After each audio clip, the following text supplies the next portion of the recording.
Hey, what's going on, guys? This is OJ back with another video. Today, we're going to break down every fight to UFC 313, Alex Pereira versus Magomed Ankalaev. I'm going to break down every fight on the card, starting with the prelims and ending with the main event. So, without wasting any more time, let's jump right into the video. Starting off with Ozzy Diaz versus Jordan Santos. This was a really fun scrap to start the card off. Very close fight. I thought Ozzy Diaz one, I might need to rewatch the first round, but I could definitely see why people are saying Jordan Santos was robbed in that fight. I thought Jordan Santos was landing the, I guess, more consistent shots, but Ozzy Diaz's jab was money throughout the fight. It was really fascinating to see both of these guys beat the fuck out of each other, yet neither one of them got knocked down the entire fight. I do say that Ozzy Diaz won the third round. Round one was kind of close. Probably give it to Diaz, but again, Santos was landing a lot more shots. Really fun scrap though. I'll definitely watch it again in the near future, but for now, I'm moving on to the next fight. Moving up the card, we have Marian Santos versus Francis Marshall. How the fuck did Marian Santos win this fight? I'm really confused as to how any judge scored this fight for Marian Santos, let alone two of them. There's no way two out of the three judges of this fight went, yep, that clearly went to Marian Santos. Francis Marshall was the better boxer, kicker, and wrestler, yet somehow Marshall lost that fight according to two judges' scorecards. I don't know if Marshall had to knock out Santos for a split draw, but it sure as hell felt like that after reading out those scorecards. I thought one of the judges was Saul D'Amato, who I'll get to later in the video, but it turns out it was Chris Lee and this other bum who I don't really know about. There was a better argument for Marshall to win 30-27 than for Santos to win 29-28 because round one, Marshall landed the more impactful shots of the round. So clearly for Marshall. Rounds two and three, maybe Santos landed a bit more, but not really. Neither guy really impacted any each other on the strikes. And what made the difference for me was the fact that Marshall was able to consistently take down Santos. I know he really didn't do anything with it, but you have to consider that Marian Santos didn't really outland Francis Marshall by that much. So for two judges to clearly go, yep, rounds two and three are clearly for Santos is very confusing. It felt like a serious what the fuck kind of moment because I think that set a lot of people off edge for the rest of the fight card when it comes to the judges. We'll get to Saul D'Amato in the main event. We're gonna move on to Carlos Leal versus Alex Morono. Wow. Carlos Leal might be arrested for assaulting Alex Morono in the cage because Jesus fuck, that was crazy to watch. Very nasty KO. I thought that Leal was going to struggle a lot more than what he actually did because Leal might be off cycle and I thought he will look nothing compared to when he fought Renat Fakhretdinov. But no, turns out Leal is just as good as when he fought Renat Fakhretdinov because he just put away Alex Morono within the first round like it was nothing. Morono got his ass beat really badly. And I was genuinely impressed with the way Leal was able to mix body shots and elbows off the top throughout the entire fight, as long as it lasted. I think Morono should retire because this was life altering damage, in my opinion. And as for Carlos Leal, I think you give him one of the guys right outside of the rankings, probably a Neil Magny, and then we can look for a ranked opponent right after. Great work by Carlos Leal. Up the card, we have Bruno Ferreira versus Armin Petrosian. This did not end the way I thought it would because Ferreira latches up a nasty triangle armbar off bottom in the second round. Throughout the whole fight, Petrosian being a fucking bitch and cheating the entire fight, eye poking, faking nut shots, and cage grabbing, and he still lost, which is crazy to say.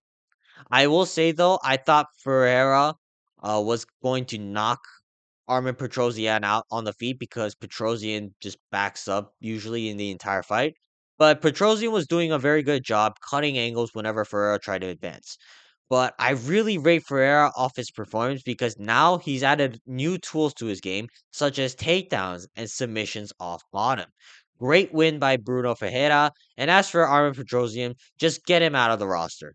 I don't know how he will still have a job after coming off three finished losses in a row, but if he's still on the roster after this, then yeah, I don't know what to say. He shouldn't be UFC caliber in the first place. We're gonna move on to Joshua Van versus Ray Saruya. My fucking short king put on an absolute masterclass against Ray Saruya. Now, Van did a really good job of neutralizing most of the wrestling exchanges, and even if Saruya could take down Van, Van did a very good job getting back up to his feet. And whenever the fight did take place on the feet, Van would just beat the brakes off Saruya. Even though Saruya got his ass beat, I was still impressed with certain things he did.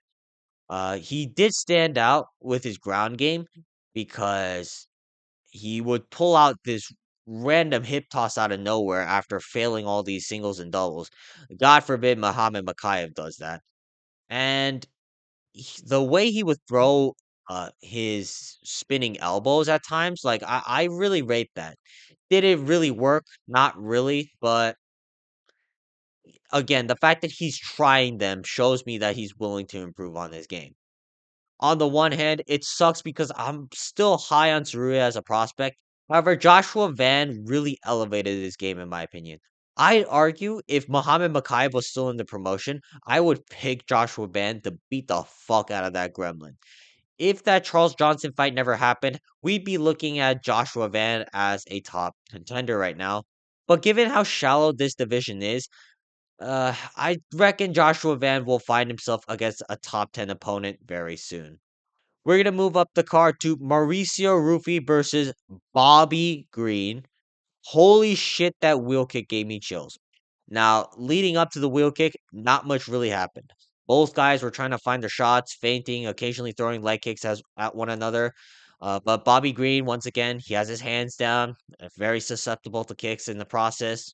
And once Rufy had Green up against the cage, Rufy faked the left hook and immediately spun around for a wheel kick knockout in the first round. That was so beautiful to watch live. And unless Aspinall pulls that off against John Jones or something, I'd reckon Rufy's wheel kick was probably knockout of the year. I think Bobby Green needs to retire after this because the dude just got slumped out cold again, like flat on his face. Regardless of how I normally feel about Bobby Green, I felt bad watching that because it's just clear that Bobby Green doesn't have him no more. But as for Mauricio Rufy, he is continuing the Fighting Nerds plot armor, and I can't wait to see this guy fight against the top of the division very soon. We're gonna move up the card to Amanda Lemos versus Yasmin Lucindo. I'm not exaggerating when I say this, but this was probably the best snack break I ever took. I had this fight playing in the background, and every time I looked up, it was Amanda Lemos holding down Lucindo doing fuck all. I wish I could tell you what really happened in the fight, but I'm not really about to subject myself to watching that bullshit again. Both of these women are somehow top 10 at strawweight, ladies and gentlemen. Fucking hell, Lucindo literally can't grapple for shit other than pulling guard. I don't want to talk about this fight any longer, so we're going to move on to the next fight. Moving up the card, we have Ignacio Bahamondes versus Jalen Turner. Ignacio Bahamondes submits Jalen Turner via triangle in the first round. Not gonna lie, I don't know why, but it feels like Jalen Turner wants to lose every fight, especially if the fight hits the ground. There's no way Jalen Turner is a brown belt BJJ practitioner. Getting triangle armbar like that, it's not like Bahamondes really had to just spring one out of nowhere. Turner had chances to escape, but for some fucking dumb reason, every time he had a chance to do so, Turner would opt for ground and pound instead with one arm. That being said, I think Bahamondes is a lot better than I expected. In my prediction video, I said that Bahamondes doesn't really do much off of his back, but now he has a legitimate submission game for a tall, lanky guy. But now we see Bahamondes pulling off submissions like that, so people might not be as keen on shooting takedowns in the first place. But either way, impressive win from Bahamondes because technically Turner has never been submitted before in the UFC. And as for Jalen Turner, he said he was retiring after this fight. Kind of sucks because I thought he had a lot of talent, but at the same time, I kind of get it because the UFC were probably going to cut him after this fight.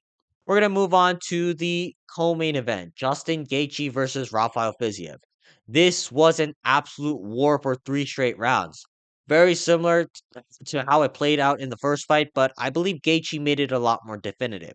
Round 1, Fiziev was able to keep Gaethje at kicking range and landed the cleaner shots. Round 2, both fighters are keeping up on the numbers, exchanging on the feet, but then Gaethje times this beautiful jab into a collar tie so he can set up a uppercut from hell to secure the second round. In round 3, Gaethje is pressing the action, and we see Fiziev kind of wilting.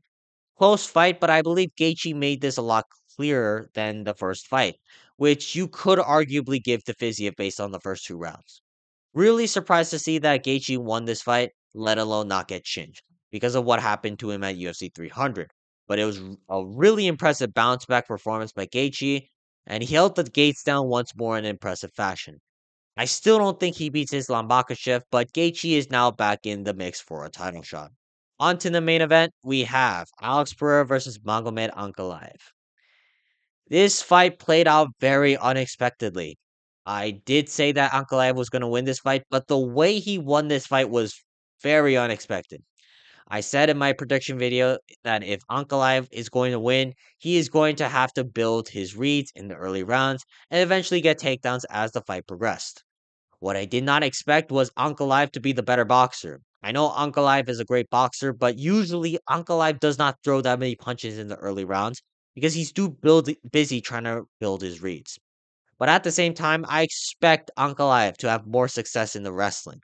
Unfortunately, he went over 12 on takedown attempts. Low-key Mario Bautista maxing on Pereira for quite some time. As for who I thought won the fight, I agree that Ankalaev won this fight because of the visual optics. Ankalaev was the one pressing forward the entire fight, and Pereira literally copied the Alexander Rakic game plan, word for some bizarre reason. I genuinely felt like I was watching Ankalaev versus Rakic again. And yes, Ankalaev was being a boring fuck at times by holding Pereira up against the cage for 7 to 8 minutes. But at the same time, Pereira did fuck all either. He just ran away for the majority of the fight, throwing leg kicks off the back foot as if that's gonna do anything. It's weird because on the numbers, Pereira clearly wins, but by the visual optics, I had to say it was Magomed Ankalaev. I had round 1 and 5 for Pereira and rounds 2, 3, and 4 for Ankalaev. With that being said, I find it hard to believe Ankalaev really won the 5th round according to Saul Amato, and I'm sick of Saul Amato's dumbass always having to stand out by throwing out random bullshit scorecards. I know his scorecard technically didn't matter because the other 2 judges scored it for Ankalaev as well, but why is it always Saul Amato that has to pull off controversial scorecards? Like, why? Every time I hear a controversial scorecard, I immediately think, what did Saul Amato do this time? I have very mixed feelings about this fight. I'm happy for Magomed Ankalaev. I'm happy that my prediction was correct, and I'm happy that the division is open to new matchups. But at the same time, the UFC just lost a superstar. We are not getting any super fights for a potential 3 division champion, and we are no longer able to rely on Pereira to save fight cards. And I have to listen to Kenya Koye and MMA Joey gloat on YouTube for the next week or so, even though these guys are absolute retards when it comes to analysis most of the time. It feels as if we are never seeing the light heavyweight division belt until 2026, because Ankalaev does not really fight all that often, especially when you compare his activity to a guy like Alex Pereira. But overall, I thought Ankalaev was the better fighter, and if you do make a rematch in Abu Dhabi, I will pick Ankalaev to beat Pereira once more. Sucks for Pereira fans, but again, Ankalaev clearly won the fight. Alright, that's gonna be it for today's video. Let me know in the comments down below what you guys thought regarding the main event, any other fights on the card. Other than that, make sure to like and subscribe, and I will see you guys next time. Peace.